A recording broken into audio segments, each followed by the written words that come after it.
শহরের কোলাহল থেকে একটু দূরে এমন এক জায়গা যেখানে সময় যেন ধীরে চলে। নদীর ধারে দাঁড়িয়ে শুধু অনুভব করা যায় প্রাকৃতিক নীরব ছোঁয়া। প্রতিদিন বিকালে এখানে জড়ো হয় শত শত মানুষ। কেউ আসে পরিবার নিয়ে, কেউ বন্ধুদের সাথে, কেউ চুপচাপ বসে, কেউ নদীর পাড় ধরে হাঁটে। নদীর উপর দিয়ে ভেসে যায় বিশাল সব জাহাজ আর ছোট ছোট নৌকায় যাত্রীদের ব্যস্ততা যেন নদীর গল্প বলে যায়। নদীর কিনারায় বসে থেকে সূর্য দেখা, হালকা বাতাস ভেসে আসা, পানির শব্দ, সব মিলে একটি স্বর্গীয় অনুভব। এই জায়গা শুধু একটা ভ্রমণ স্থান নয়, এটা আমাদের জীবনের ছোট ছোট সুখের মুহূর্তগুলো ধরে রাখার ঠিকানা। আবার আসবো, আবার বসবো নদীর পাড়ে এই শান্তির খোঁজে। জায়গা শুধু ভ্রমণ নয়, এটা স্মৃতি তৈরি করার জায়গা। এই মুহূর্ত যেখানে প্রতিদিন ক্লান্তি ধুয়ে যায়, আমরা সবাই ফিরে যাই শহরের ভিড়ে, কিন্তু মনটা থেকে যায় নদীর পাড়ে।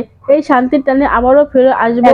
নদীটা এখানে শুধু জল নয়, এখানে এক ধরনের গল্প, যেখানে প্রতিদিন জাহাজ আসে যায়, মানুষ আসে যায় ক্লান্তি নিয়ে আর ফিরে যায় হাসি মুখে। শিশুরা খেলে নদীর জলে, কেউ দড়ি ধরে টানতে দেয়, আবার কেউ নৌকায় পাঠানে দাঁড়িয়ে চেয়ে থাকে অদূরের গন্তব্যের দিকে। বিকালের রোদে নদী যেন সোনালী হয়ে ওঠে আর আবহাওয়া মনকে করে দেয় হালকা। চোখ বন্ধ করে শুনলে শুধু একটা শব্দ শোনা যায়, প্রাকৃতিক নিঃশ্বাস যেন আহ্বান। নদীর সাথে আমাদের সম্পর্ক যেন আত্মার বন্ধন। প্রতিদিন শত শত মানুষের এই নৌকায় আর এই পাড়ে গড়ে তোলে জীবনের গল্প। কেউ যাচ্ছে কাজের খোঁজে, কেউ ফিরছে ঘরে। মাঝির কণ্ঠে ভেসে আসে নদীর ছন্দ।